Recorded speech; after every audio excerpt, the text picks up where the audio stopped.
An electric bulb rated as 100 watt 220 volt is connected to an AC source of RMS voltage 220 volt.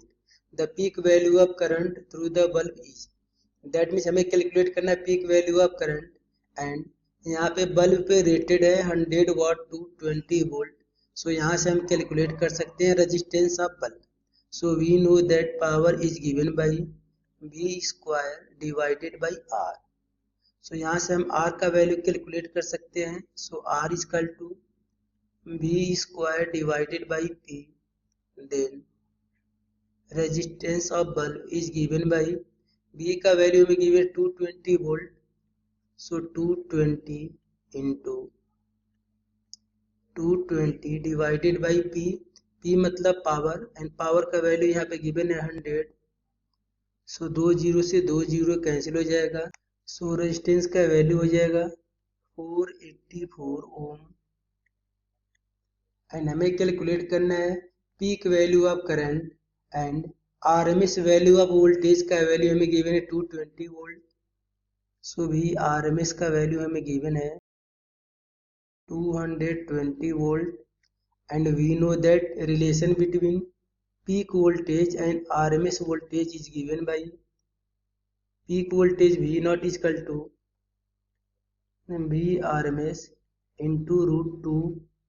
So peak current I naught is given by V naught divided by R and V naught का value हमें given है V RMS into root 2 and V RMS का value given है 220 into root 2 divided by resistance and resistance का value हमें given है 480. सो यदि हम 4 से कैंसिल कर देंगे 220 को तो ये कैंसिल होगा 55 टाइम में एंड 484 को यदि हम 4 से कैंसिल करेंगे देन ये कैंसिल होगा 121 टाइम में. अब 11 से यदि हम 121 को कैंसिल करेंगे ये कैंसिल होगा 11 टाइम में एंड 11 से 55 को कैंसिल करेंगे ये कैंसिल होगा 5 टाइम में. सो peak current I naught is equal to 5 root 2. तो 5 रूट 2 का वैल्यू होता है 1.414. तो रूट 2 का वैल्यू होगा 1.41 डिवाइडेड बाई 11.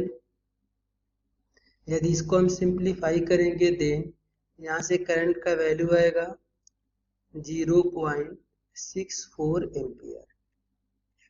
ये हो जाएगा हमारा आंसर एंड ये मैच करेगा ऑप्शन नंबर बी से. ओके.